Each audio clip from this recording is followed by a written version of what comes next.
Appearance on Dion's Daily Dose does not imply endorsement from or by any candidate or guest.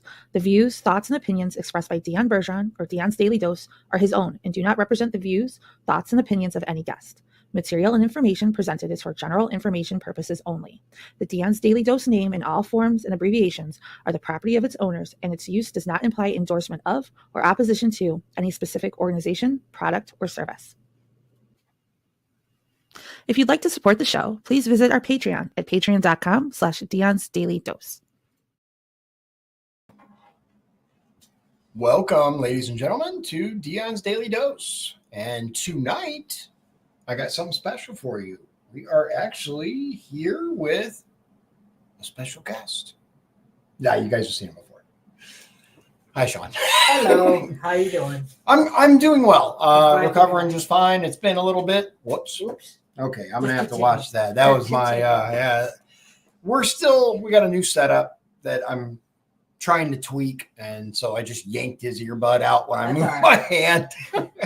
We don't need it just yet, but today we're gonna talk about a UAP. What's a UAP? So I thought it was unidentified aerial phenomena, because apparently UFO is just not cool to say anymore. I guess not. You know, unidentified flying object is pretty straightforward, you would think, but nope. Now it's unidentified.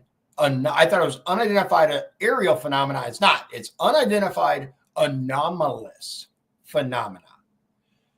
That's a whole lot of words to say. I don't know what it is. The technical term. Yeah, the technical term for it. So what we're going to do is we're going to do like we've done with SCOTUS and House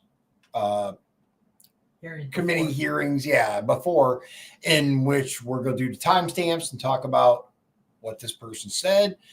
Now, this one I find really interesting personally, because number one, Nancy Mace is kind of on it, dude. Like, I really like Nancy Mace, the representative for, or Senate. She a senator? Nope. No, she's a member from South Carolina. South Carolina. Yeah, that's right.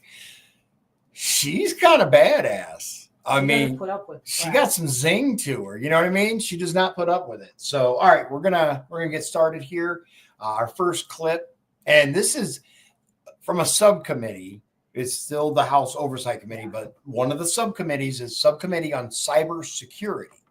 Now, I found that very interesting, because that tends to lead one to believe that there's a potential of danger from these things.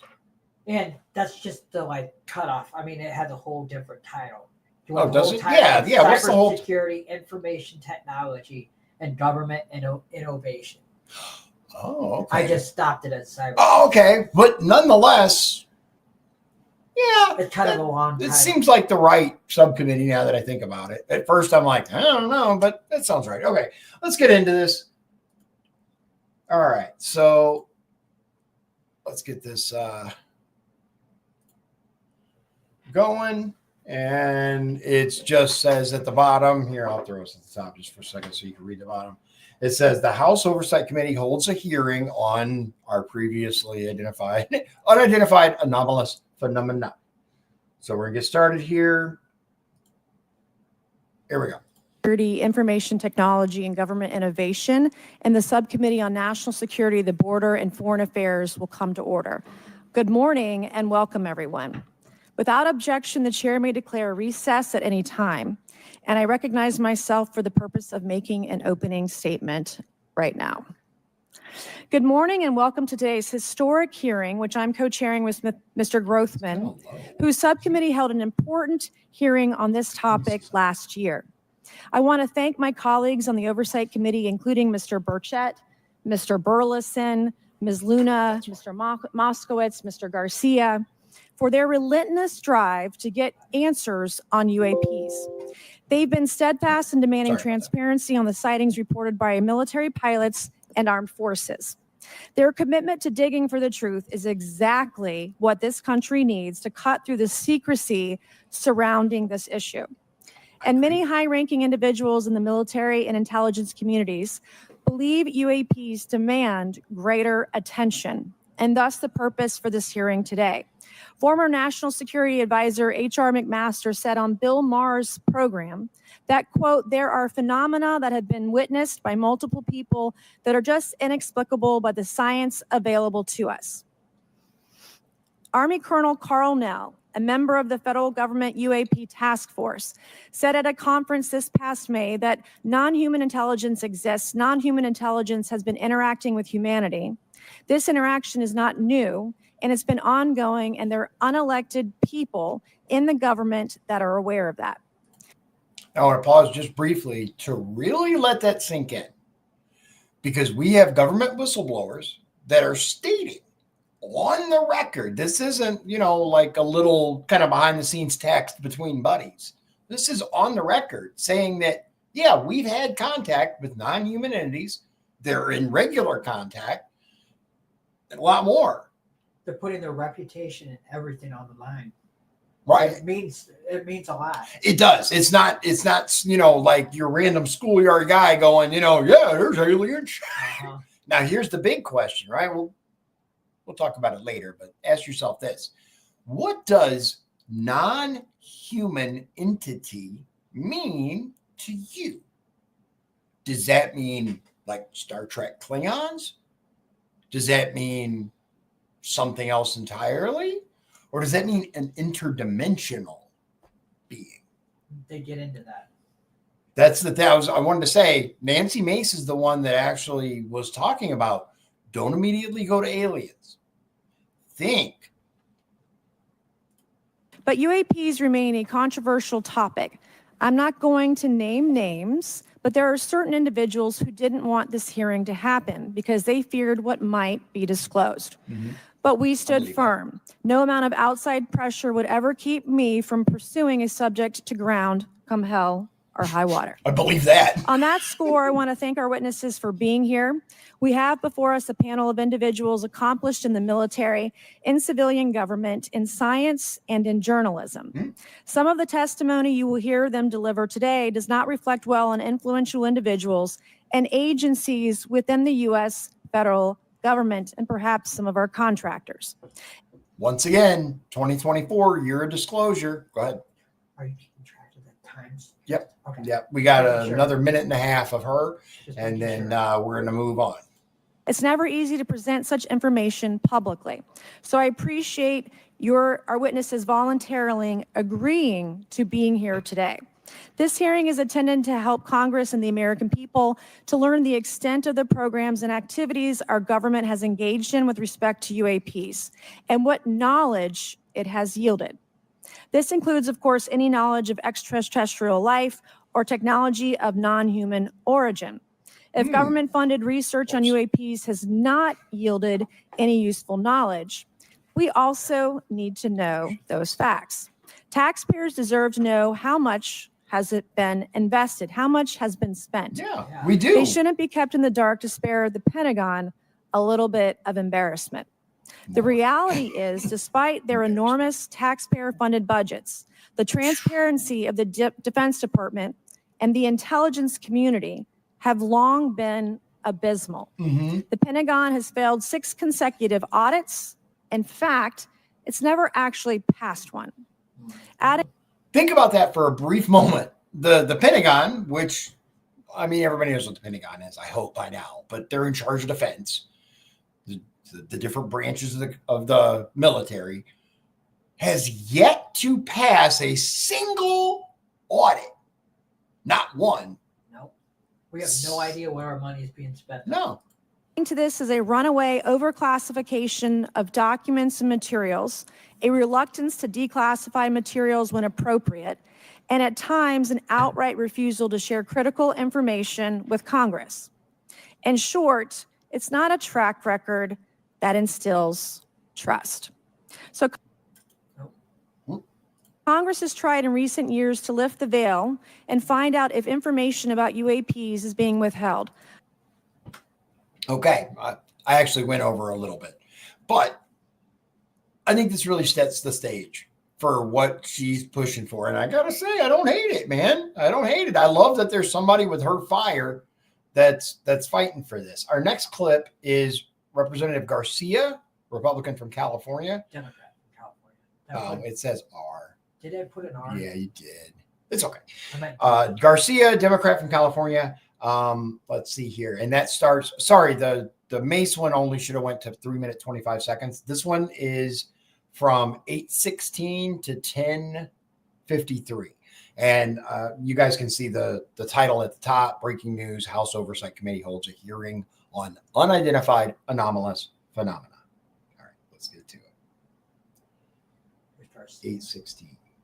Too far. Let's see. It's white on white. Keep going. That's good. Advocacy on this topic. I also want to start with some facts.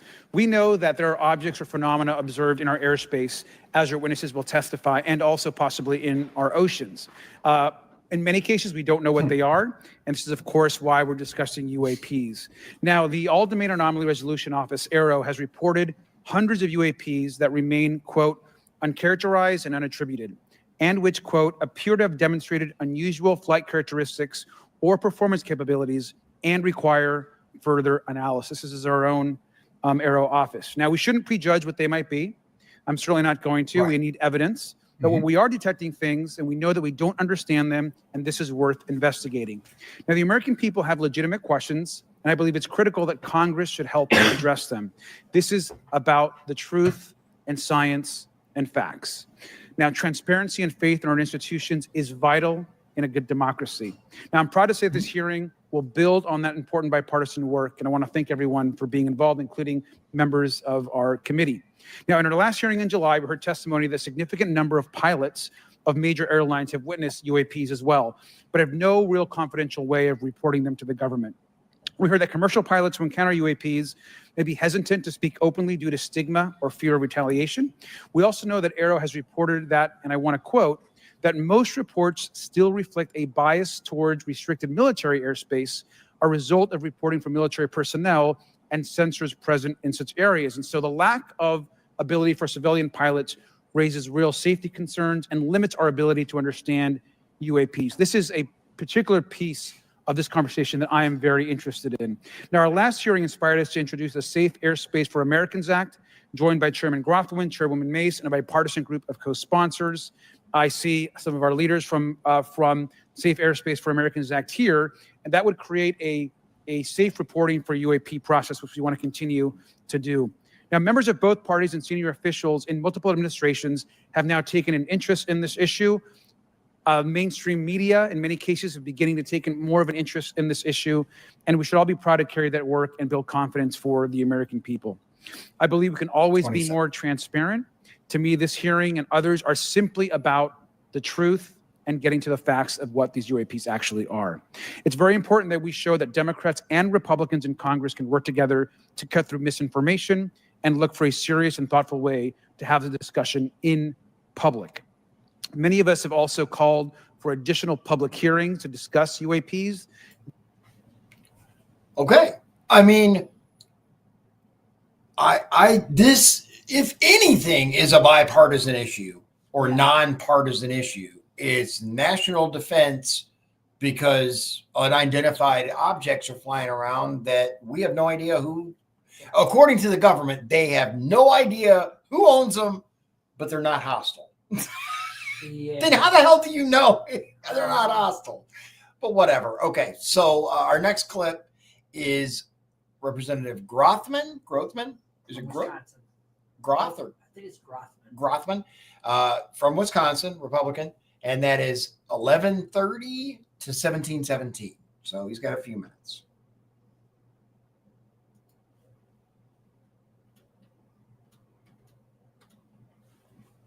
Dion, I'd now like to recognize Mr. Grothman for a 5-minute introduction.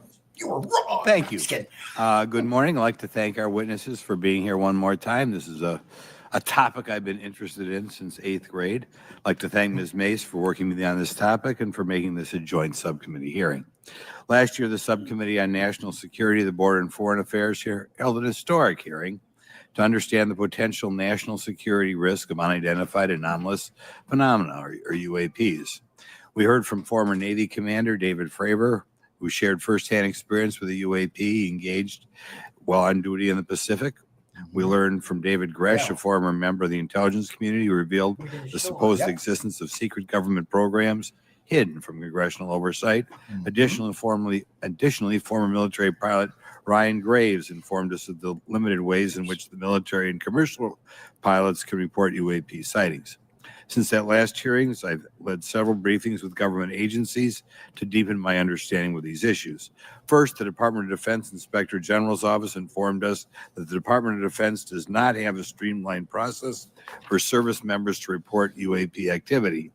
Since then, the Joint Chiefs have implemented standards for UAP reporting across the services. The Intelligence Community Inspector General informed us that whistleblowers often fear retaliation for reporting mismanagement of highly sensitive government projects or information. I'll pause it here briefly just for everyone to understand. If the government was truly worried about these things, we've been getting reports of UAPs since at least the 50s. There would have been an easier way for pilots to put it up the chain. True. Like, something does not track here. Finally, AARO has expressed to the committee that, like any other federal government agency, it's faced challenges in its establishment, specifically in hiring staff to manage UAP historical records and coordinating with other federal agencies.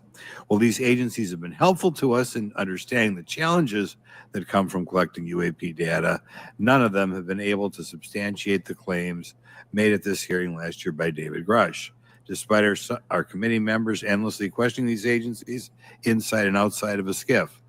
I hope our witnesses today will be able to provide evidence and content that is worthwhile to our pursuits of eliminating government waste and increasing transparency. To help alleviate some of the roadblocks, I'm supportive of measures that were included in last year's National Defense Authorization Act to increase transparency and improve record-keeping measures when it comes to UAPs. Yeah. But I believe there's still more work to go. I Yeah. co-led the Safe Airspace for Americans Act with Ranking Member Garcia, which requires the Federal Aviation Administration to develop procedures to collect UAP data from civilian aviators. I think that's reasonable. I look forward to working with members of Congress to see that this legislation and other UAP legislation crosses the finish line. I'm deeply alarmed by the reporting of the massive drone swarm that flew over Langley Air Force Base in Virginia last December. Langley is the home of the 1st Fighter Wing, which maintains half of the F-22s in the U.S. Air Force inventory.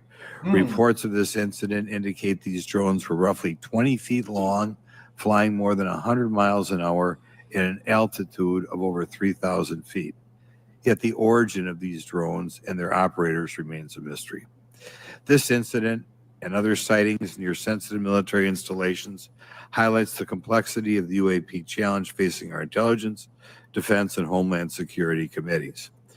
Whether these phenomena are the result of foreign adversaries developing advanced technologies or something else entirely, we must take them seriously, investigate them thoroughly, and assess their implications on national defense. The repeated UAP sightings around sensitive military sites underscores the need for innovative defensive strategies beyond traditional measures.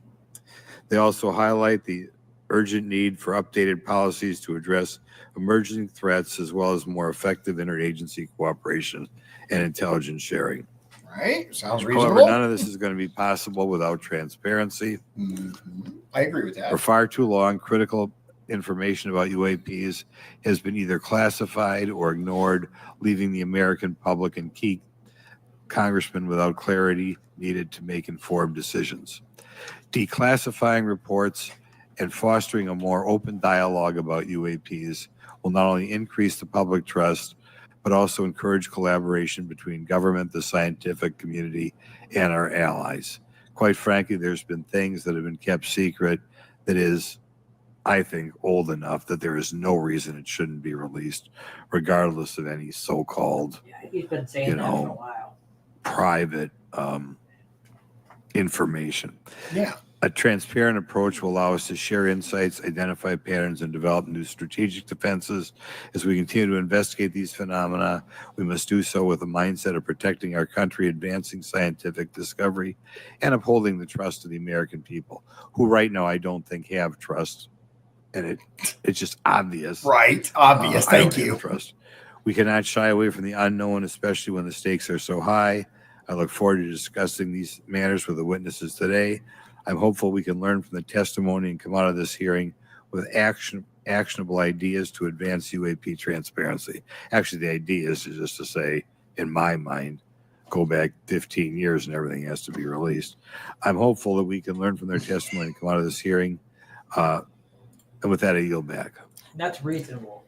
It is very reasonable. And I'd like to point out, for those of you in the know, it's at the 1717 timestamp. So just for those of you who know, interesting. Anyway, our next clip is 1858 to 2241, Representative Moskowitz From Florida. Florida. Yep. All right. So 1858. This was a popular clip.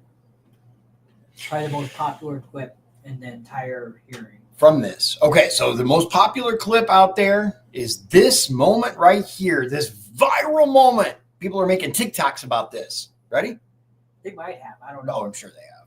But yeah. In recent years, Congress has taken numerous bipartisan steps towards greater transparency. In 2022, in the NDAA, we created the All-Domain Anomaly Resolution Office to investigate unidentified flying objects. Following Aero, along with ODNI, released an unclassified report on UAP sightings. Of the 366 sightings included in the report, 171 remain uncharacterized, with some of these appearing to have demonstrated unusual flight characteristics or performance capabilities. That's a lot.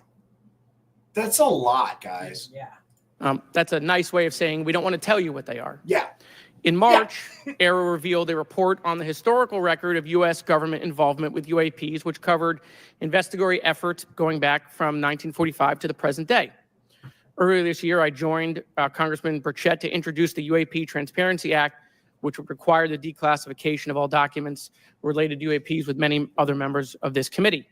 In fiscal year 2024, the NDAA required the National Archives and Records Administration to establish the Unidentified Anonymous Phenomena Records Collection. This collection will include digital copies of all unidentified UAP records that can be publicly disclosed. This commitment in transparency is vitally important, and unnecessary overclassification has led to a void of information, which has allowed theories over the decades to foster. When the American people and members of Congress ask, are reports of UAPs credible, we're met with stonewalling. We're met with responses of, I can't tell you. And in fact, we're met with people not wanting us to have hearings. We're met with people not wanting us to ask you questions. In fact, many of us were told not to ask some of you certain questions on certain topics. Think about that statement right there for a moment. A member of the United States Congress was told, not suggested, not asked, told, hey, don't ask this person this. Yeah. Who's telling them? Who's giving these orders? Probably CIA.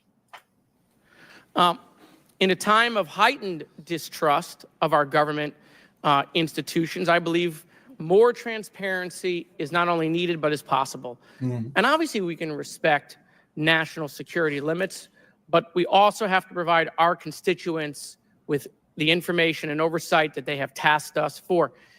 As part of this, government agencies must maintain open lines of communication with members of Congress.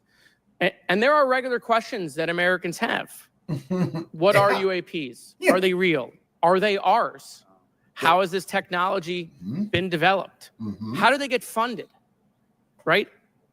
And now we've seen, this has gone from a long time ago where you could discredit people because it's some guy living in a Winnebago.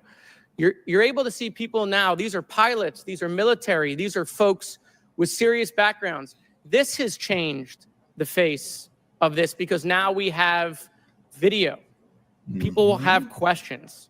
We know there are advanced technology programs. Almost 15 years ago, one of those came out of Area 51 to go after Osama bin Laden. And the only reason we know about that is because one of those helicopters was downed. Mm-hmm. Americans have questions about whistleblowers who have come forward to talk about retribution. And so I want to thank everyone for being involved today on trying to get more transparency. This has been bipartisan, bicameral. And as we get into a new administration, the president-elect has talked about opportunities to declassify information on UAPs, and I hope he lives up to that promise. And with that, I yield back.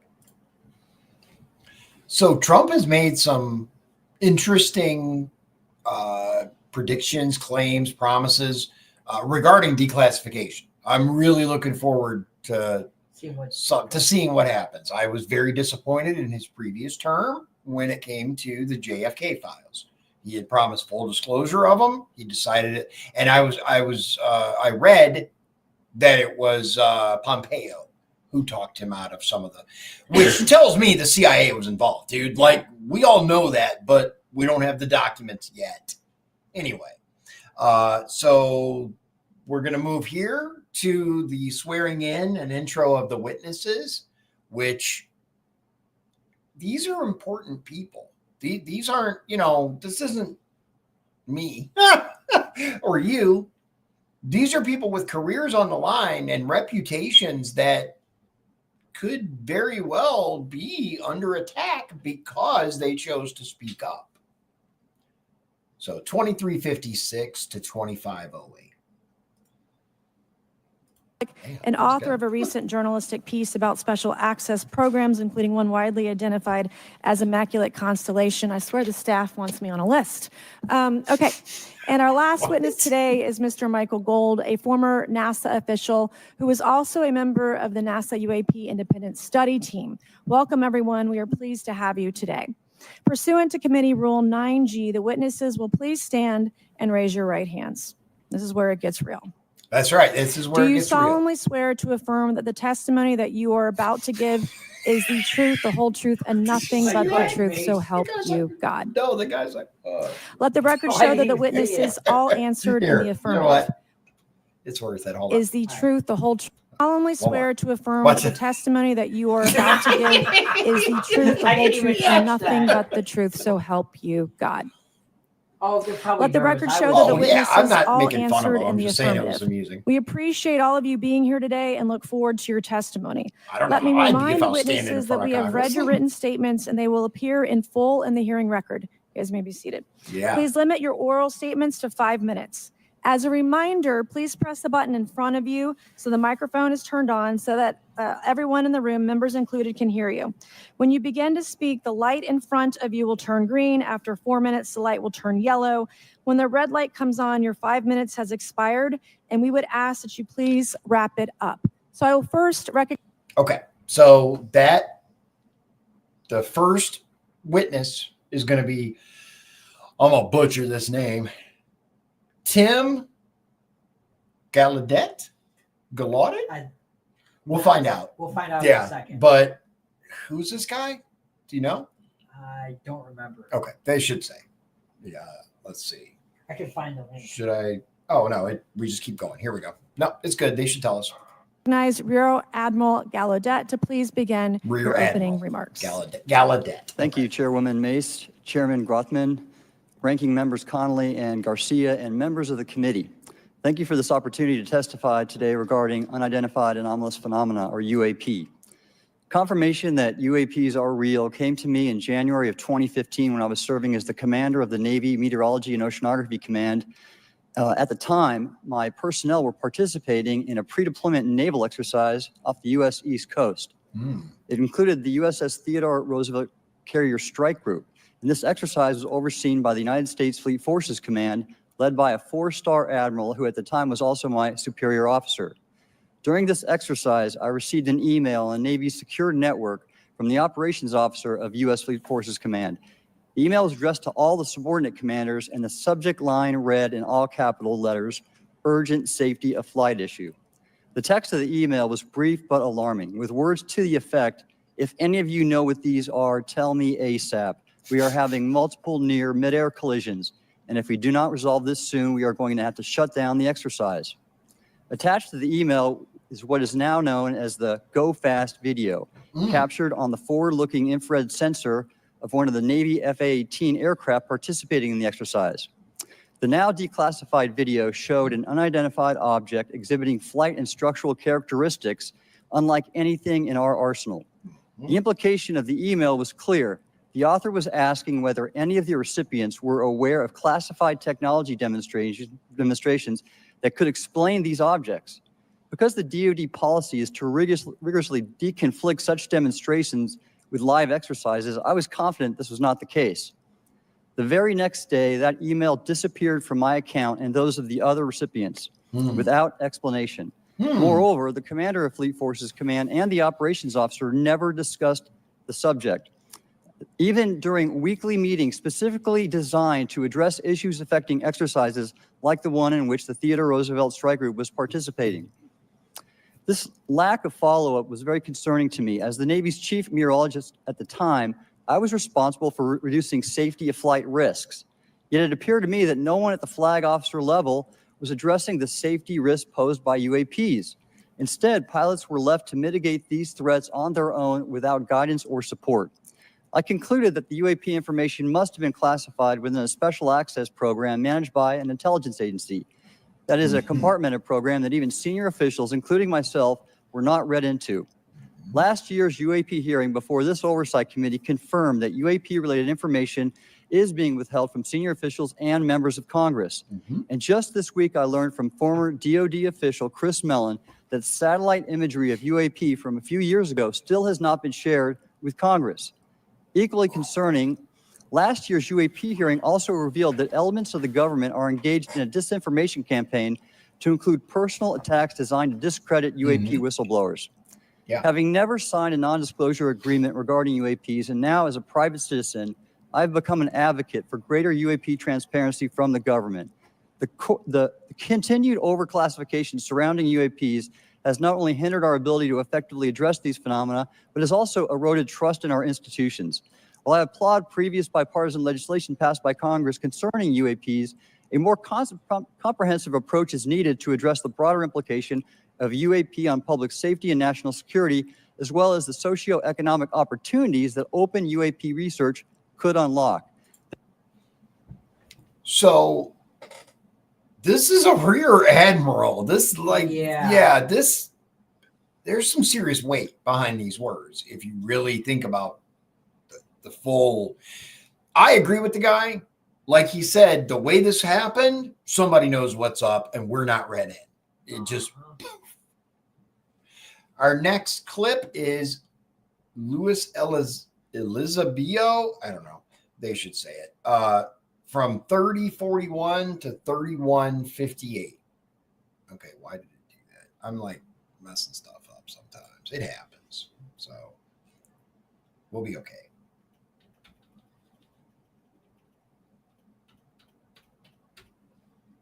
I will now recognize Mr. Elizondo for his opening statement. Elizondo, there we go. Greetings, Chairwoman Mace, Chairman Grothman, Ranking Members Connolly and Garcia, and members of the committee. It is my honor and privilege to testify before you on the issue of unidentified anomalous phenomenon, formerly known as UFOs. On behalf of our brave men and women in uniform and across the intelligence community, as well as my fellow Americans who have awaited this day, thank you for your leadership on this important matter. Let me be clear. UAP are real. Advanced technologies not made by our government or any other government are monitoring sensitive military installations around the globe.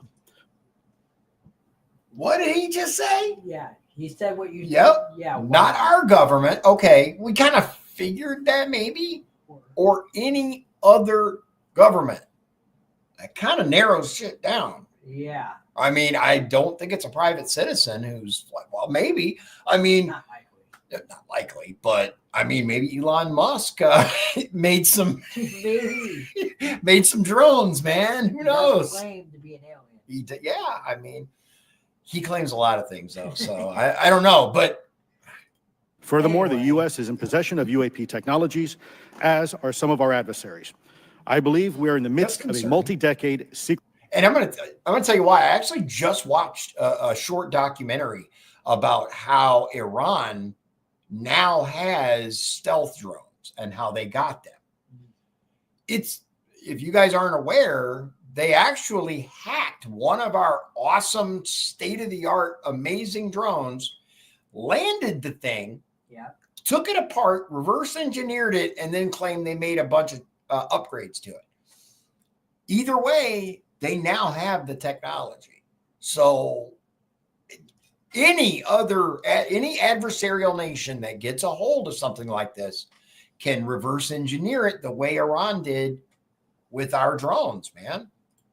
Arms race, one funded by misallocated taxpayer dollars and hidden from our elected representatives and oversight bodies. For many years, I was entrusted with protecting some of our nation's most sensitive programs. In my last position, I managed a special access program on behalf of the White House and the National Security Council. As such, I appreciate the need to protect certain sensitive intelligence and military information. I consider my oath to protect secrets as sacred, and I will always put the safety of the American people first. I mean, these certainly sound like people who know what they're talking about, at least, you know, to the uninitiated. All right, so our next guest is Michael Schellenberger. I've heard that name before. Okay. Yeah, Where do I know that from? Do you remember who this guy is? Yeah, he's a reporter. That's the guy who broke the Twitter files. Yep. That's right. Okay, I knew the name. All right, 3549 to 4209. 3549 to 4209. Here we go. Have met other challenges, we can restore our faith in our government institutions. Together, we can usher in a new 3521. Oh, 40. Yeah. I said it and still did it wrong. There you go. All right. 3549 to 4209. Apologies. Asking questions without objection, so ordered. I would now like to recognize Mr. Schellenberger for his introductory remarks. Chairwoman Mace, Chairman Grothman, Ranking Member Connolly, Ranking Member Garcia, members of the subcommittees, thank you for inviting my testimony.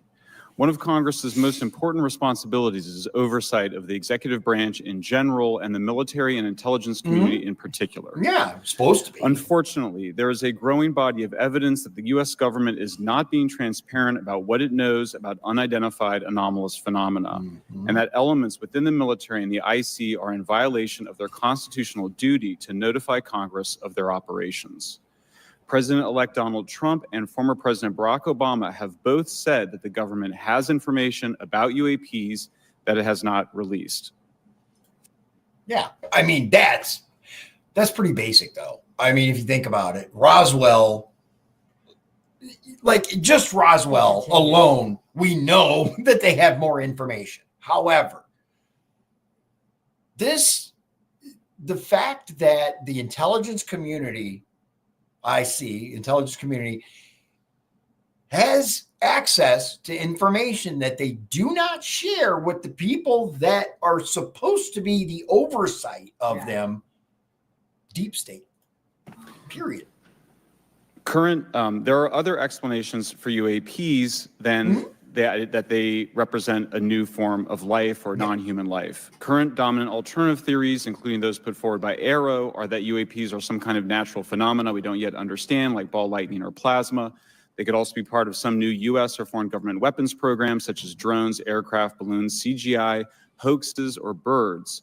Whatever UAPs are, Congress must be informed, as must the people of the United States. We have a right to know what UAPs are, no matter what they are. I agree. However, we now have existing and former U.S. government officials who have told Congress that Arrow and the Pentagon have broken the law by not revealing a significant body of information about UAPs, including military intelligence databases that have evidence of their existence as physical craft. One of those individuals is a current or former U.S. government official acting as a UAP whistleblower. This person has written a report. This is the report that says the executive branch has been managing UAP, NHI issues without congressional knowledge, oversight, or authorization for some time, quite possibly decades. Furthermore, these individuals have revealed the name of an active and highly secretive DoD unacknowledged special access program, or USAP. The source of that document told me that the USAP is a strategic intelligence program that is part of the U.S. military family of longstanding, highly sensitive programs dealing with various aspects of the UAP problem. The new UAP whistleblower claims that the U.S. military and IC database includes videos and images taken using infrared, forward-looking infrared, full-motion video, and still photography. The report that was just shared with Congress says Immaculate Constellation serves as a central or parent USAP that consolidates observations of UAPs by both tasked and untasked collection platforms. Okay. Immaculate Constellation includes high-quality imagery intelligence and measurement and signature intelligence of UAPs, the whistleblower's report adds. The sources of this intelligence are a blend of directed and incidental collection capacities, capabilities, positioned in low Earth orbit, the upper atmosphere, as well as military and civilian aviation altitudes and maritime environments. The report to Congress details in detail various UAPs, including spheres, orbs, disks, saucers, ovals, triangles, boomerang, arrowhead, and irregular organic. The report describes various incidents found in the human intelligence databases. One involved orbs surrounding and forcing an F-22 out of its patrol area. In another incident, the crew of a Navy aircraft carrier watched a small orange-red sphere rapidly descend from a high altitude of 100 to 200 yards directly above the flight deck of the CVN or aircraft carrier. And since my reporting on this Immaculate Constellation last month, another source came forward who told me that they saw a roughly 13-minute long, high-definition, full-color video of a white orb UAP coming out of the ocean approximately 20 miles off the coast of Kuwait. It was filmed from a helicopter. Then halfway through the video, the person said the orb is joined by another orb that briefly comes into the frame from the left before rapidly moving again out of the frame. The person discovered the video on SIPR, the Secure Internet Protocol Router Network, which the DoD uses to transmit classified information. A leading UAP researcher who utilizes the Freedom of Information Act to find out what the government knows, John Greenwald, told me last year that the U.S. government had been increasingly denying his request for UAP information. He has been doing FOIA requests for 27 years and has an archive of 3 million pages. 3 million pages. That Yeah. Government has for decades denied any interest in UFOs, he told me, but the documents that he has assembled show that behind the scenes, it was a completely different story. Contrary to the hopes of many advocates of transparency, the government has been restricting more information since the leak of 3 UAP videos in 2017. The DoD organization AARO has been labeling many documents with a B7 exemption, which Greenwald says does not make any sense. They're stating that anything AARO does is involved in law enforcement investigation, which allows AARO to not release it. Greenwald says that the DoD has denied the existence of a UAP and ATIP-related records on multiple occasions, only to acknowledge them after an appeal was filed. He added that the Naval Air Systems Command in March 2022 stated they found no additional UAP videos. It seems strange that they had 3 and only those 3, but other requests had been filed by the Black Vault, that's John Greenwald's group, to seek out more places UAPs might be hiding. Then in September 2022, the Navy admitted that the UAP-related videos and photographs existed, but denied the request in full for their release, saying that the requested videos contain sensitive information that are classified and exempt from disclosure. The DoD will deny things on a Monday and then admit to it on a Friday, said Greenwald. He said the government can and does release videos that protect secret methods of capturing it. They fall back on the sensitive platform excuse a lot, he said. However, the on-screen information can be blurred and scrubbed. The metadata can be removed. I'll show you this example here. This is a presentation from the UATP task force. This is completely absurd. It's nuts, this level of censorship, of redaction on a document. It shows the redaction of how many reports they've collected, for how many years. 2 of the 3 potential explanations are blacked out. The Pentagon, the intelligence community is treating us like children. It's time for us to know the truth about this. I think that we can handle it. Thank you. I mean, the whole thing is just like the deeper you go, the crazier it gets. And like, think about, Okay, keep going. Did you say just wait? Just wait. Okay. I was just going to say, like, we have a rogue government. We do. We really do. And that's been exposed and all of that. We're not going to get into that. But when you have a group, whoever that group is, that doesn't report to the people that are supposed to control them and has the ability to classify anything as, quote, national security, how do you stop them? How do you prevent this? So our next guest, our next thing, we're going to go right into it, is Michael Gold. And that's from 4210, so the next second, to 4614. Here we go. Thank you very much. Thank you. I would now like to recognize Mr. Gold for 5 minutes. Thank you, Chairwoman Mace, Chairman Grothman, Ranking Members Connolly and Garcia, Representative Moskowitz, Nice and hats. distinguished members of both subcommittees.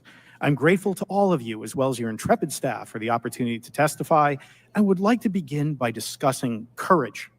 Courage is what it takes to tackle this topic, and courage in the face of adversity is what I see in front of me, beside me, and behind me.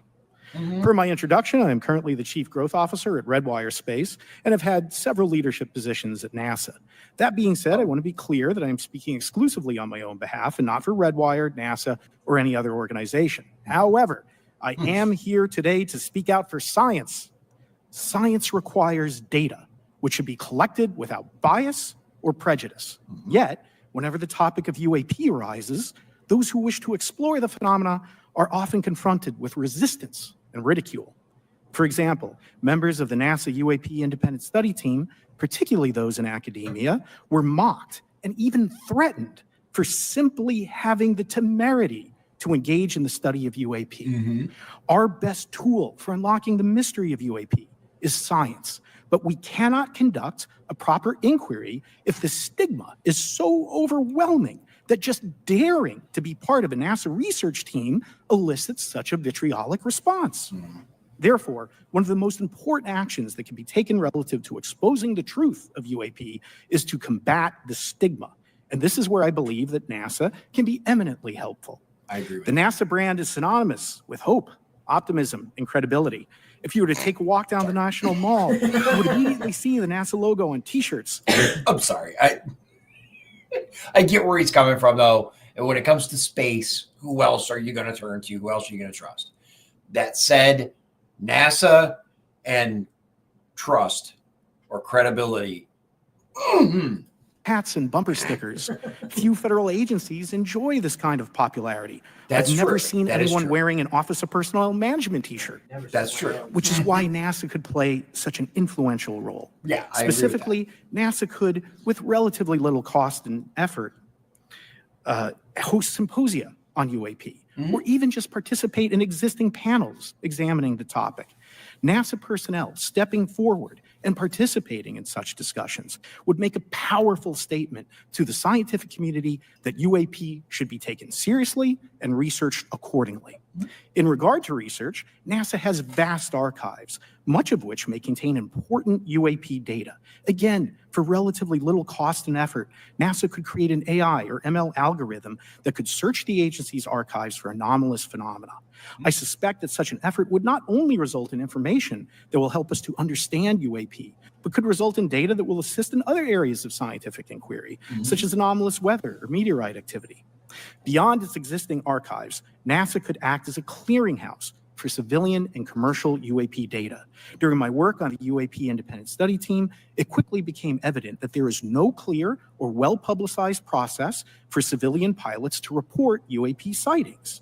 The stigma associated with UAP hampers the number of pilots that would report such phenomena, but even for those who overcome the stigma, I believe the current FAA guidance is largely unknown and poorly understood. In order to effectively collect UAP data, the independent study team recommended the use of NASA's Aviation Safety Reporting System, or ASRS. This system, which is administered by NASA and funded by the FAA, provides a confidential means for the reporting of safety violations in a voluntary and non-punitive manner. Over 47 years, the ASRS has collected nearly 2 million reports. ASRS is the perfect tool to collect UAP data, which could then be collated by NASA and shared with the public at large. Leveraging ASRS could create a treasure trove of UAP data, potentially hundreds of thousands of reports, supporting this hearing's goal of exposing the truth. I agree. I mean, let's face it. Does any other agency, the U.S. government, with maybe the exception of the FBI before all this bullshit recently, have the level of fame that NASA does? Think about it. You see, like you said, NASA stickers, hats, t-shirts, all over the place, right? NASA could be instrumental in really like disclosure and removing the stigma. I agree with the man. Definitely knows what he's talking about. All right, so we're about to get into the fun stuff. Oh, yeah. Yeah. Okay. So that you got a background. You got a background of the guests here, the witnesses, who they are, what they had to say. Buckle up. You might want to grab a sandwich. That base is next. It's interesting. Okay. So 4738 is what we're looking for. Here we go. Representative Nancy Mace, my girl. I like her. I have a lot of questions and I have a lot of witnesses. So I would just ask if it's yes or no to please just tell me yes or no. If it requires more than that, be very succinct because I would like to go down the line and ask as many questions as possible. So for the Admiral this morning first, former DOD official Chris Mellon reached out to you about satellite imagery from 2017 that depicts a UAP. What were the dates in 2017 when this occurred? Do you have crackling? Yeah. Yeah, I think it's the video. I can't, That depicts a UAP. What were the dates in 2017 when this occurred? I can't share with you the details, ma'am, but I can do it in a closed setting, and I can also tell you the agency that wrote a report on it. Okay, so who has the imagery? I can tell you that in a closed setting. Can you describe what was depicted in the satellite imagery? Just a description. It was a UAP, ma'am. That's it? No other description? The term that the analysts used, they called it the button. It was a disc-shaped object. Okay, where was it? I can't tell you that, ma'am. Okay. All right. Okay, Mr. Elizondo, you state in your testimony that, quote, advanced technologies not by our government or any other government are monitoring sensitive military installations around the globe, end quote. If these technologies are not made by any government, who's making them? Private companies, or are you implying they are crafted by a non-human intelligence? Well, ma'am, that's precisely why we're here. The problem is that temporally speaking, over decades, not just the last 10 years, to put this in perspective, Are these private companies you're implying, or is this non-human intelligence? It may be both. Okay. When it comes to brute force technologies, I would not be able to discuss. Okay.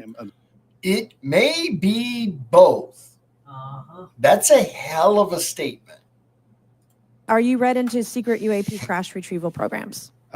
We would have to have a conversation in a closed session, ma'am. I signed documentation 3 years ago that restricts my ability to discuss specifically crash retrievals. I'm sorry, what? 3 years ago that restricts my ability to discuss specifically crash retrievals. Specifically, crash retrievals. How does something make it into an NDA? Because it's been an issue in the past. Yeah. That's how it works. You create documents to deal with what, has happened. So they're making these people sign documents saying they can't tell anyone. And as you saw from the previous guy, I can tell you in a closed setting. I can tell you in a closed setting. I can tell you in a closed setting. I can't say it in open court. Like, it's the intelligence community. It's the deep state. I submitted for my book through the DOPSR process, which took a year for it to be reviewed. And what is in the book is what I was told I'm allowed to talk about. Has the government conducted secret UAP crash retrieval programs, yes or no? Yes. Okay, were they designed to identify and reverse engineer alien craft, yes or no? Yes. Does the U.S. government have any reverse, okay, we already answered that question about retrieval programs. Do any U.S. contractors have the same? I would prefer to address that in a closed session, ma'am. Yes. Okay. In your book, you Yes. mentioned government employees who've been injured by Lockheed. UAPs, placed on leave, and receiving government compensation for their injuries. Is that correct? That is correct. How can the government deny we have catch that? recovered Yes. craft if they're paying people because they've been Yeah. injured by recovered craft? That's it exactly. How can you deny that this exists? It's like if, for example, right, you're over here and the wall just falls on you, right? And then, you sue my insurance and all that happens. And I say, well, there was no wall there in the first place. Yeah. Well, then how the hell did he get injured by a wall falling on him? Yeah. Ma'am, that's a great question. That's why I think we're here again, because I've seen the documentation by the U.S. government for several of these individuals who have sustained injuries as a result of a UAP incident. It's a crazy idea, right? The hypocrisy and the logic. Okay, Mr. Schellenberger, I'm going to say it again to be very clear. Immaculate Constellation. What's its mission and how are they funded? Its mission is to, as I stated, its mission is to, it's an unacknowledged special access program. Its mission is to document UAPs. Okay, and do you, for your story and your report, do you have more than one credible source? I do. Sourcing, okay. I do. And then why do you believe your sources to be credible? How do you judge the veracity of the documentation you've been provided about this program? I checked the sources, and they are who they say they are. They are current or former government officials. Mm-hmm. I wanted to also add that I did not specify that they were Defense Department employees. I didn't specify the agency nor the gender. Would they have included non-government employees, people that aren't employed by the government? These are, I'm comfortable saying that these are government or previously government employees. Any of them currently employed by a private contractor or private contractors? I'd rather not say. Okay. What's the key takeaway? Just a few seconds. That could go either way, because I can see he's one of the few actual journalists left, and he will do anything to protect his sources. So I give him a pass. The Immaculate Constellation. What's the key takeaway? Just a few seconds about the Immaculate Constellation document you provided us today. I think that what the American people need to know is that the U.S. military and intelligence community are sitting on a huge amount of visual and other information, still photos, video photos, other sensor information, and they have for a very long time. And it's not those fuzzy photos and videos that we've been given. There's very clear high res, high resolution. How many visuals, graphics, videos, photos? I mean, I've been told hundreds, maybe thousands. I mean, I also wanted to say, because there was some conversation around concern around the revealing of these materials, revealing the source collections, but some of these are shot from helicopters using normal videos of oceans. I just think that's absurd that somehow you're going to be revealing some secret U.S. technology by revealing that you've photographed orbs off the coast of Kuwait. Okay, thank you. I have 8 seconds. Mr. Gold, did the NASA independent study team get briefed on what you call OSAP? Very quickly. I flagged the Advanced Aerospace Weapons System Application Program to our chair and our DFO. We did not get briefed, but I believe it is definitely worth looking into. That was probably the largest UAP review effort ever, and I think produced a lot of interest data, including revealing Nimitz. I don't know if my fellow witness Lou might want to, he did yeoman's work on it, might want to comment. Okay. All right. Okay. Pause here briefly because we're switching to Representative Moskowitz, Democrat from Florida. And it's going to be 5304 to 5851. I'm going to turn to Mr. Moskowitz, who will be recognized for 5 minutes of questioning. Thank you, Madam Chairwoman. So, Mr. Gold, you gave a whole diatribe for a couple of minutes about UAPs, science, data collection, stigma. A lot of non-believers in all of this would just ask a very simple question.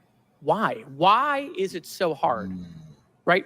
Like, why are people, anytime they ask, why are they always thwarted? Why are they always judged? Why do they always have misinformation spread? Why is there always retribution?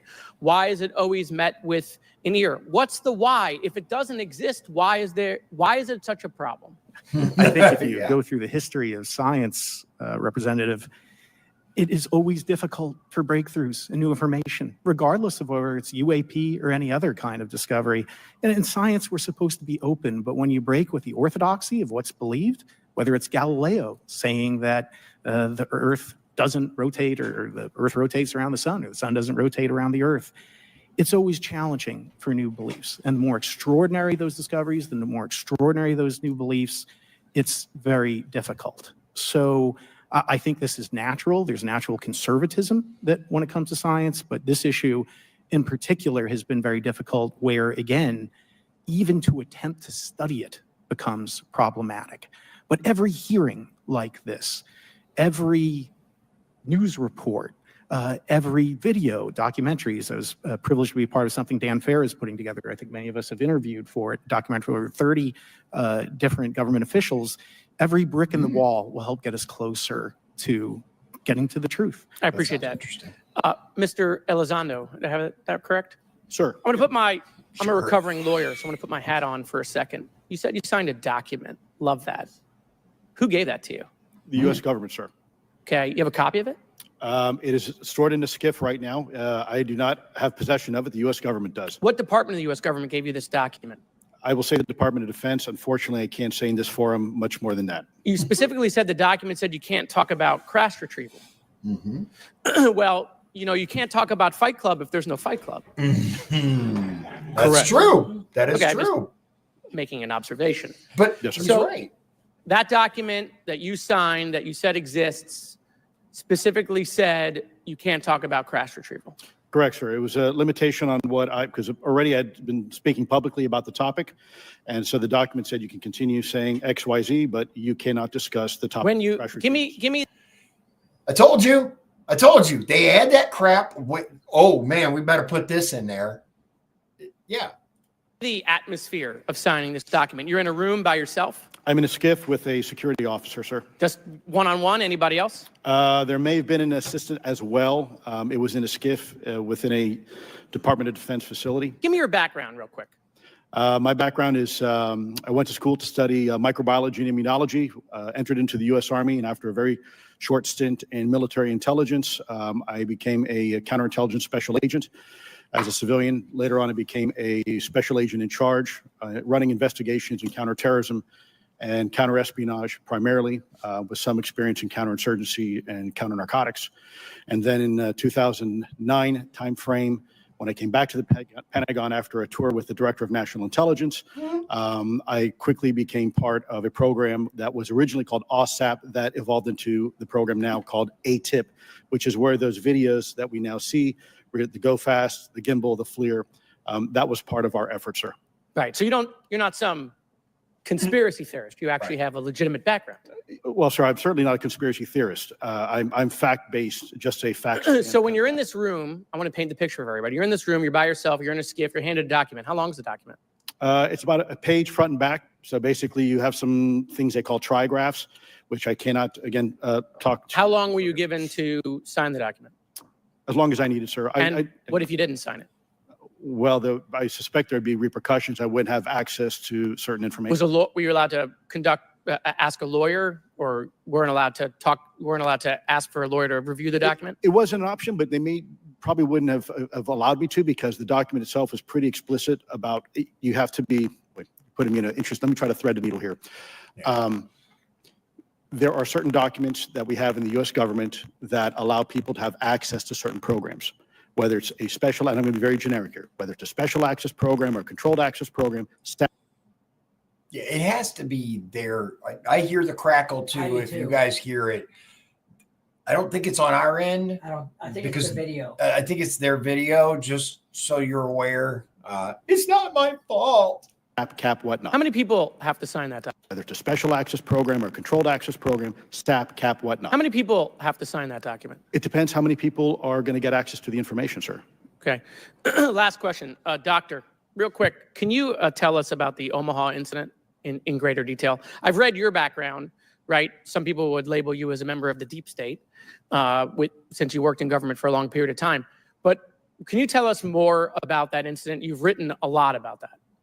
I wrote a lot about incidents like it, Congressman, but that specific incident involved the USS Omaha, the littoral combat ship of the U.S. Navy operating off Southern California. I don't remember the exact date. It was within the last decade. And what the watchstanders on the bridge observed was a UAP, again, something that was aloft but had no observable exhaust or control surfaces. So it was something that couldn't be explained. And then they saw it enter the water from the atmosphere and going through the air-sea interface. And so thus exhibiting transmedium travel. Thank you. I yield.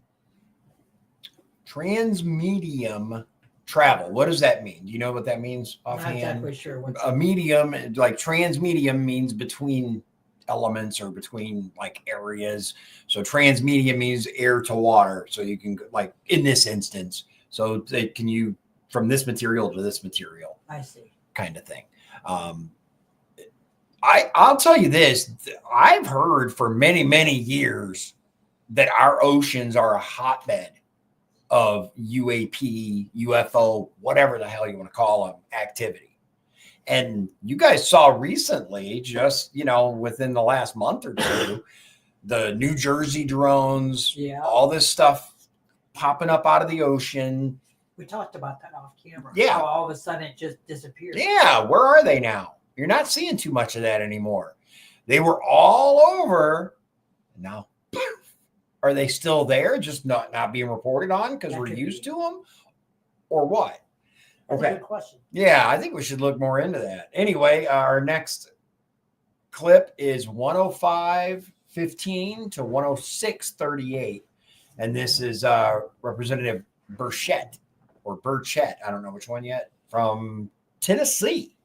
Tennessee. I like Tennessee, man. Oh yeah, it's a nice state. My in-laws live in Tennessee. They tried to get us to move there, and I'm like, I actually really like it up here, and I'd consider it. But they live in like an old folks community. Like the whole town is like old people, and there's no kids, there's no this. They got the big golf course. It's like one of those communities, right? It's that like they build. What's that place called? The Villages in Florida. Oh, yeah. It's like that. It's a bunch of old people that got together and decided to create their own little area, which, hey, I'm all for. But they're like, yeah, you should move down here. I'm like, and do what? Like play bridge? I don't play bridge. I'm not that old. How would you characterize UAPs? An enigma, sir, and a frustration. We are talking about technologies that can outperform anything we have in our inventory. And if this was an adversarial technology, this would be an intelligence failure eclipsing that of 9/11 by an order of magnitude. Are there classified Department of Defense materials related to UAPs that you believe could be safely disclosed to the public without compromising national security? Yes, sir, I do. I would never, ever try to endorse providing some sort of information that could compromise what we call a blue force technology or capability. But I do believe there's a lot of information regarding this topic, and I've been very vocal about it, that should be shared not only with the public, but most importantly, with members of Congress. Are you familiar? That wholeheartedly, maybe not us, but maybe not the public. If it's some kind of national secret, right, it's critical to our defense and all the other stuff they say. But our representatives and senators should know. That's literally who's supposed to keep our government in check. Like, what? Here with my friend David Grush. With the public, but most importantly, with members of Congress. Are you familiar with my friend David Grush? Absolutely, sir. I had the privilege and honor of working with him myself several years ago at U.S. Space Force.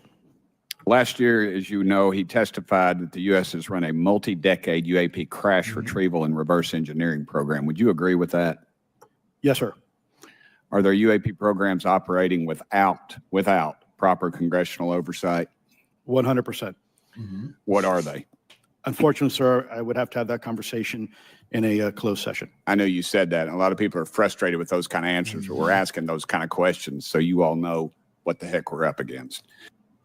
Yeah, they know this. The members of Congress, they know that these people can't talk about certain things unless it's a one-on-one in a skiff, which, if you guys aren't familiar with what a skiff is, I learned after 2016 and I started paying attention to, Trump and the White House and all the things happening.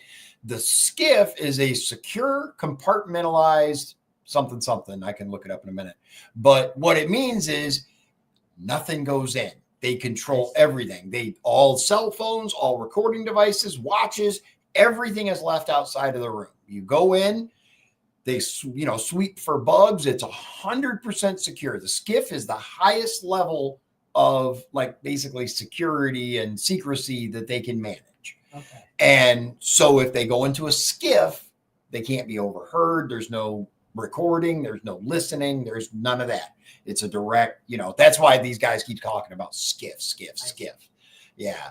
Okay. It's not a little boat. It's secure, compartmentalized, and I think intelligence I have no idea. facility. I think it's facility. All right. I'll look it up in a minute just because now I got to be right.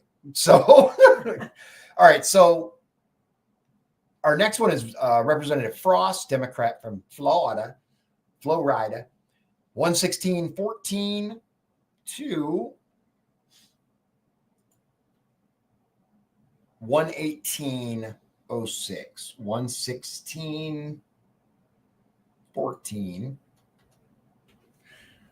to 11806. Frost. I'll recognize Mr. Frost for 5 minutes of questions. Thank you, Madam Chair. In addition to serving on this committee, the Oversight Committee, I also serve on the Science, Space, and Technology Committee, where we often discuss how essential data and evidence are used in science and used at departments such as NASA. During a hearing, NASA Administrator Nelson affirmed the importance of NASA in helping us to understand UAP. Mr. Gold, if the government doesn't have the data it needs on UAP because, say, someone who saw something is concerned about stigma, public backlash, et cetera, or maybe there's just not good systems in place, how are we supposed to ultimately figure out what's going on? Yeah, thank you for the question. And let me compliment Administrator Nelson that there wouldn't have been a UAP independent study team if it wasn't for his leadership and courage. We're talking about data and where we can get data from. As I described, NASA has whole archives of data, much of which I believe will likely have information that will help inform UAP. We need only look. And again, in an era with AI and ML, we can relatively quickly and easily go through it. So I think it's something that we should encourage NASA to do.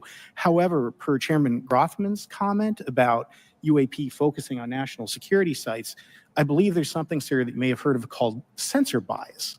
That because we've got more cameras, more monitoring of national security, we don't know how extensive UAP activity may be over civilian areas. And this is to the second part of your question where we're not collecting the data. We're not collecting sufficient data from pilots. We're not collecting sufficient data from civilian and commercial activities.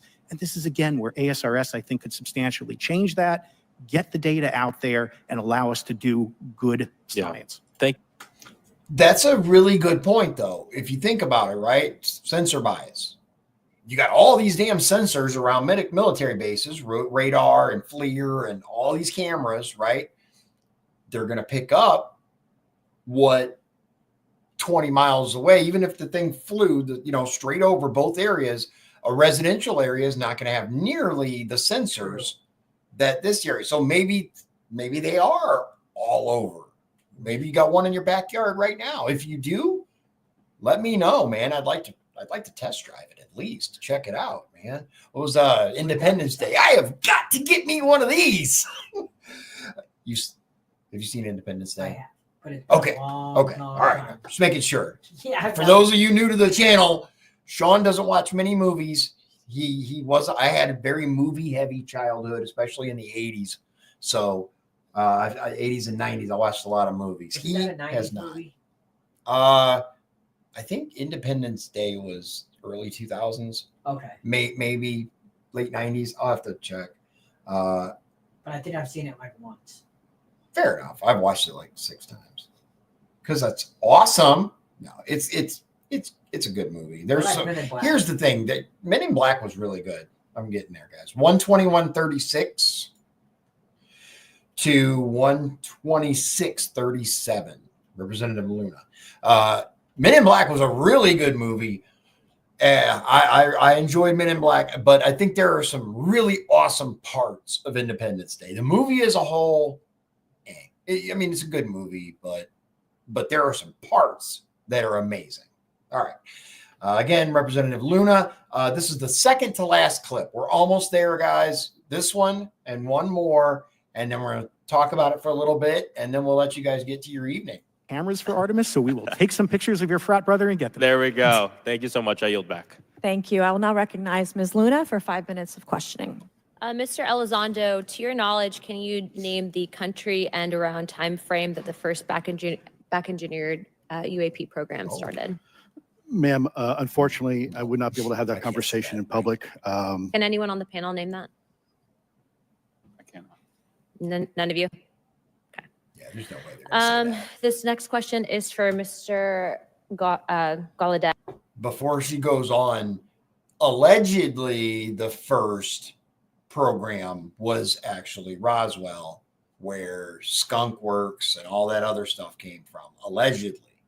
The conspiracy theory out there, right? With some evidence, but a lot of this evidence can be construed a lot of different ways.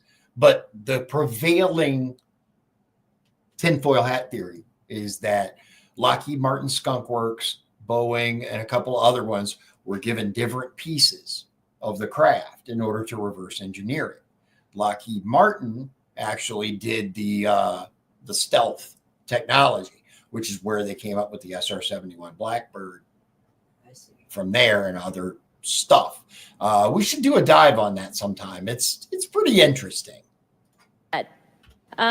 This next question is for Mr. Gallaudet. To your knowledge, have any USOs ever outpaced our submarines? Yes, ma'am. At what magnitude? I don't have the exact speed, but again, a witness came to me, a credible former submarine officer who observed it on sonar data. And this was in the 80s in the North Atlantic during a storm, and it outpaced his submarine by orders of magnitude. Are you aware of any hotspots that currently exist off our shores in North America? Not with sufficiently credible data, ma'am. Okay, we've heard reports of there potentially being hotspots, maybe entry and exit points. Have you heard of any of that? I have not, ma'am, but my colleague here, Mr. Elizondo, does discuss some USO activity. I have to back it up. I think you guys might have got muted when I did that. So I back it up. Here you go. Or entry and exit points. Have you heard of any of that? I have not, ma'am, but my colleague here, Mr. Elizondo, does discuss some USO activity that he's observed in certain DoD databases. Mr. Elizondo, in regards to these aircraft being piloted by whatever they might be, non-human biologics, would you agree that it's likely that they are being piloted by some mind-body connection? Ma'am, I think it is safe to presume here that they are being intelligently controlled because some cases seem to anticipate our maneuvers, and in other cases they seem to, I came across an email where the word "stalked" was used in a very secure email between Navy officers discussing their ships being pursued by a UAP. In our previous panel, we had Grush, and he had testified to say that some of these were interdimensional beings. Can you speak on that at all? Ma'am, I'm not qualified, certainly as a scientist or otherwise, to speculate points of origin. I looked at everything from a scientific perspective. So if you look at, for example, instantaneous acceleration, which was one of the observables of the program that I belong to, ATIP, the human body can withstand about 9 G-forces for a short period of time before you suffer negative biological consequences, blackouts and ultimately redouts and even death. If you guys have seen Top Gun Maverick, right? I know you haven't. You don't watch anything. I'm just kidding. If you guys have seen Top Gun Maverick, there's a scene where you got to make the pull up, right? And in the end of training, one of the trainees passes out by pulling. He's pulling on like 10 Gs. That's 10 times the force of gravity. That's what a G is, gravity. Just wait till they say how high the G is. Oh, okay. Our best technology, the F-16, which is one of its older platform, but one of our most highly maneuverable aircraft, manned aircraft, made by General Dynamics, can perform about 17 or 18 G-forces before you start having structural failure, meaning that the airframe begins to disintegrate while you're flying. The vehicles we're talking about are performing in excess of 1,000, 2,000, 3,000 Gs. Yeah. Wow. Yeah. That is like mind-boggling if Isn't you it? really think about it. That would literally turn you to goo. Just like that, you're a splatter against the wall. 1,000, 2,000, 3,000 times the force of gravity. That you would be 3,000 times heavier. Every piece of your body would be 3,000 times heavier than you are right now. No, you couldn't survive that. So are you? Yeah. I guess would it be safe to infer that they're living craft? And you know what? They brought up an interesting point that I was going to address, but then somebody distracted. I'm just kidding. So it shows intelligent piloting. Now, does that mean that there's someone or something definitively in the craft? Not necessarily. It may be some form of remote control, but there is definitely, like, these people believe there is evidence to assert that it is being intelligently controlled, which means it's not a drone.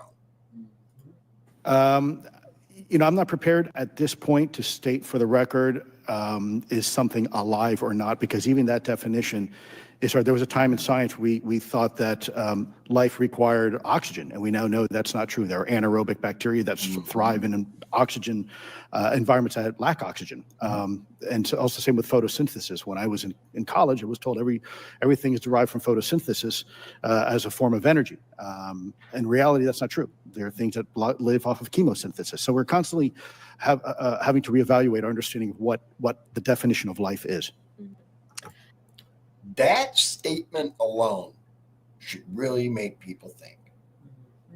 We're constantly having to reevaluate what something being alive means. Do any of you ever come across reports from people that claim to have firsthand experiences with these entities, whatever they might be, or these aircraft, and then as a result, whether or not they're religious, find that these things will automatically disappear? Anyone, and this is open to any of you on the panel. What? So just real quick, because I'm running out of time. Hold on. I want to make sure I heard what she said, because And as a result, experiences with these entities, whatever they might be, or these aircraft, and then as a result, whether or not they're religious, find that these things will automatically disappear. So what I just want to make sure I understand. She's asking if someone sees something, and it depends on whether they're religious as to whether they either see it or continue seeing it. If they're religious or not, she hasn't exactly defined it yet. Maybe he will. It just disappears. It's just gone if you're religious. That's what she's saying. That's weird. Isn't it? That personally leads me towards a much more, let's say, homebound origin for these things. We'll talk at the end. Anyone, this is open to any of you on the panel. So just real quick, because I'm running out of time. Lou? Ma'am, I've always been a nuts and bolts kind of guy. When I was at ATIP, I was focusing more on the performance characteristics and less on the potential occupants. Okay, the reason I ask is because it seems like, just based on our conversations, that we've had people that say that there are good and bad of whatever these things are. And so my concern from a national security perspective is A, that true? B, are you guys hearing the reports of that? And C, I think moving forward in regards to technology, Mr. Gold, if you can answer this real quickly, some of these aircraft, it seems that they are operating off of energy that we don't currently have. But just yes or no, in your opinion, if we were able to obtain that, would that impact humanity for the better or negative? Would certainly save us some money on funding on Artemis. Definitely. And this is a national security issue, that if there is such technology out there, we're not the only country that might have access to it. We don't want to be on the wrong end of technological surprise. True. Yeah. Technological superiority, more often than not, is the leading cause of victory in these sorts of situations. Okay, so Representative Garcia, a Democrat from the great state of California, I'm sure that he is. Okay, let's see what he has to say before I judge. Okay, thank you guys for your time. All right, thank you. I will now recognize Mr. Garcia for 5 minutes. Thank you, and I apologize for stepping out. My governor is here upstairs, so I'm trying to get in between meetings, so apologize for that. I want to just start by just asking everyone on the panel or witnesses, and I had a chance to read all the testimony before, but just to set the agenda, just if we can go down real briefly, do you believe, just for the record, that the federal government, any part of the federal government, is knowingly concealing evidence about UAPs from the public? Yes, sir. 100%. Yes. Yes. Thank you. I also want to just go down the line. I know many of you have already said this, but I just, for the record again, just briefly, what do you believe UAPs could be or are?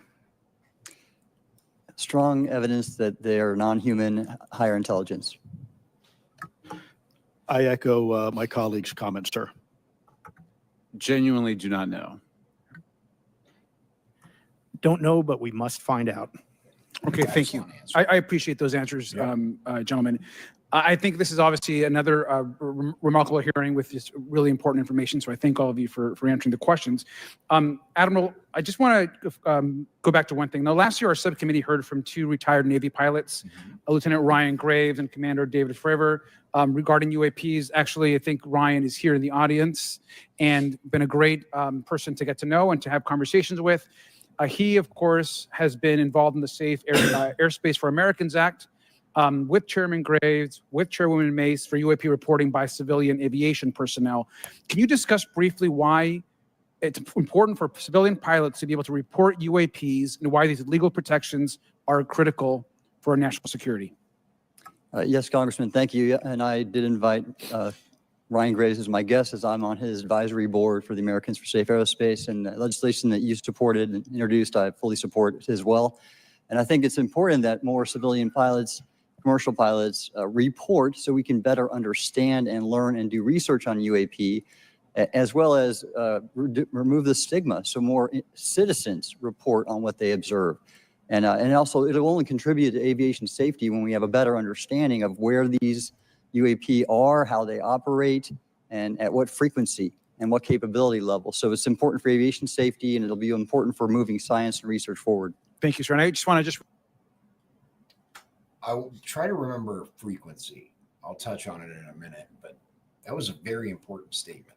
reiterate to my colleagues, I mean, this is a very bipartisan piece of legislation, and we just got to continue to get this through the Congress. And it's incredibly important that civilian pilots have the opportunity to safely report the UAPs that they are seeing or encountering in the air. And I can't express how critical this piece of what I believe is a larger collection of evidence and facts actually happen. We've been approached by pilots. I've talked to folks that have been engaged with our office and others, and there is still enormous stigma. And essentially, we don't have a system where folks are feeling free to be able to report what they're seeing. And so I just want to reiterate that that advocacy. Mr. Gold, in your testimony, you discussed NASA's aviation safety reporting system, a confidential, non-punitive reporting mechanism. In the Safe Airspace for Americans Act, we explicitly allow for civilian reporting, of course, of UAPs. Can you explain why the NASA task force recommended the use of the aviation safety reporting system? The aviation safety reporting system is an existing system that is trusted, that has taken hundreds of thousands, now millions of cases. And again, recognizing budgetary constraints, this seemed like the perfect way to be able to gain more data.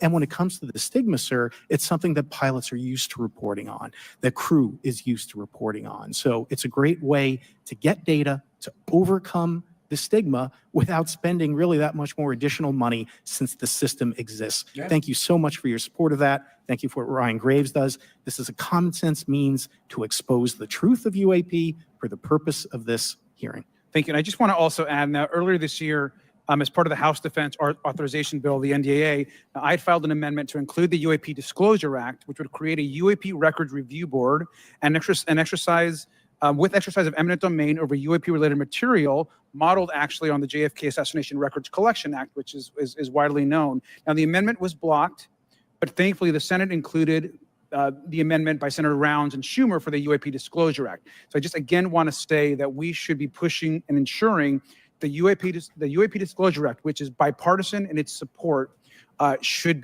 move forward. And if I can just briefly, particularly Admiral, can you just briefly, as I close my time, explain why the UAP Disclosure Act would be critical for us and our national security? Thank you, Congressman. Yes, I believe the UAP Disclosure Act is important for national security, as well as advancing potential socioeconomic benefits resulting from UAP research, as well as public safety, as we referred to previously regarding aviation. And this act will allow for greater transparency and open research, and that's why I'm also a member of the UAP Disclosure Fund as an advisor, as in the Soul Foundation, as an advisor, senior strategic advisor, which is advocating for the same. Thank you very much. I yield back. All right, thank you.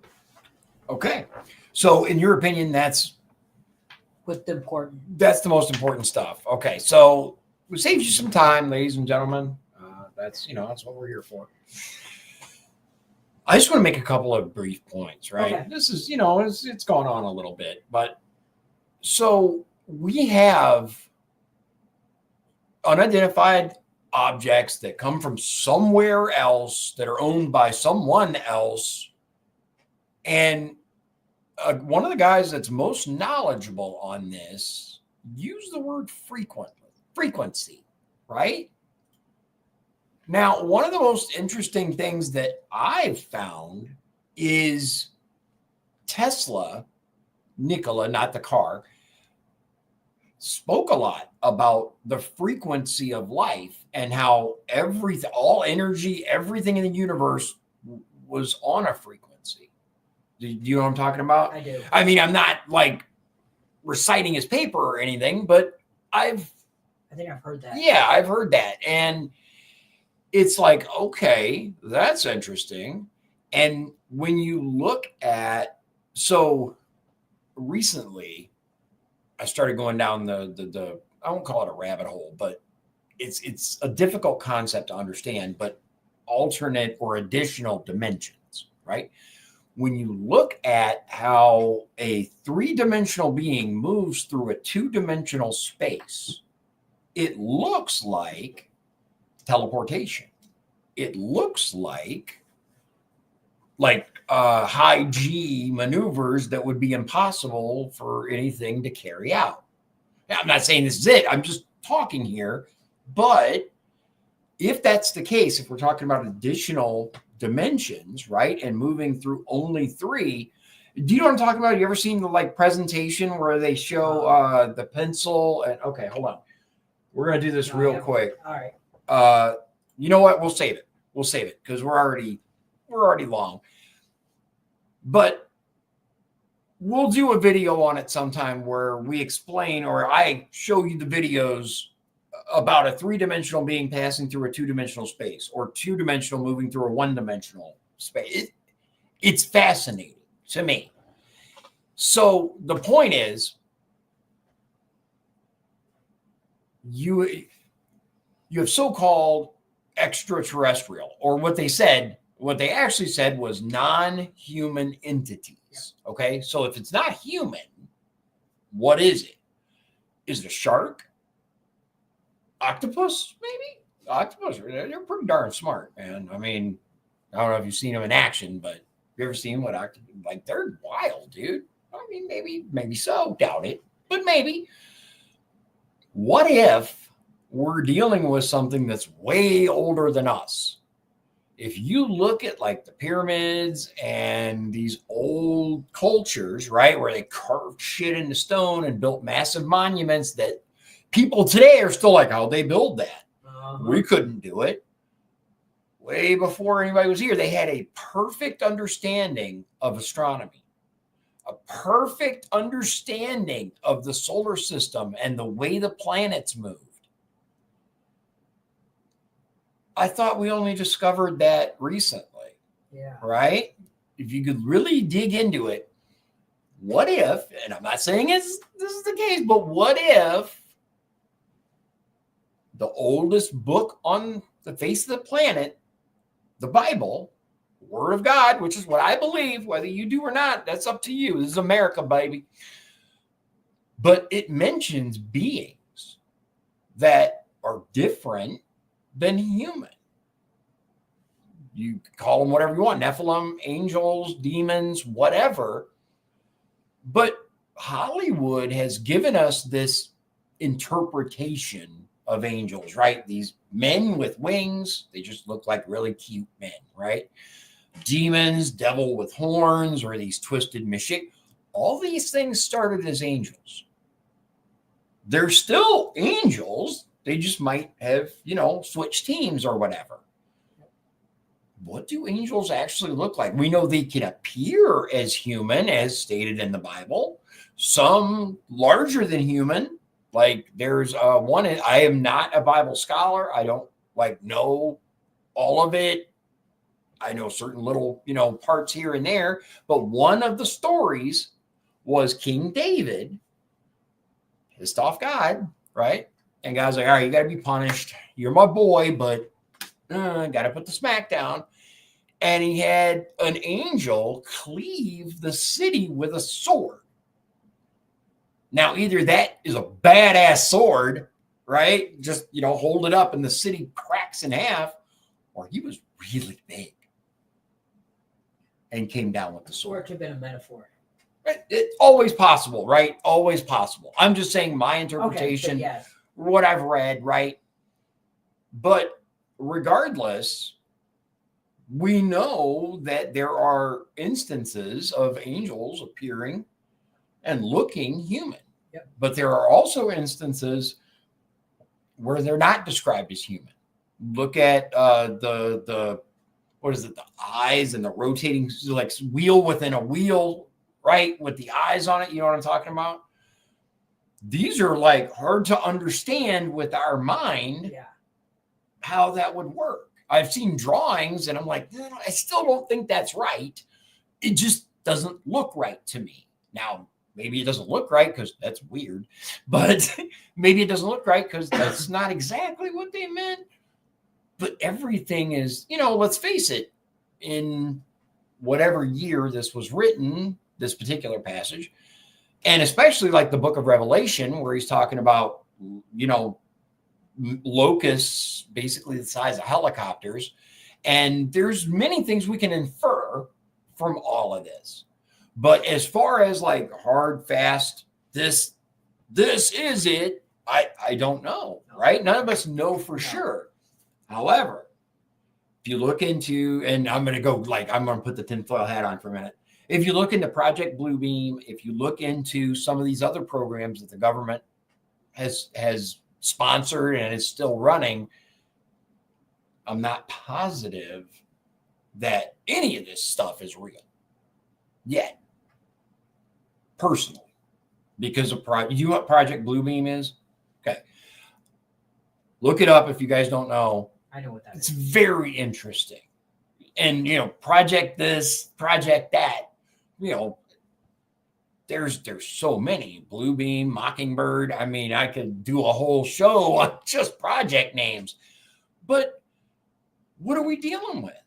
That's a good question. What are we dealing with? Is it angels and demons? Is that, because let's face it, by their very nature, angels and demons are extraterrestrial. They started, above us, beyond us, in heaven, whatever, in the universe. Extra universal. I don't know, because God has to exist outside the universe or he wouldn't be God.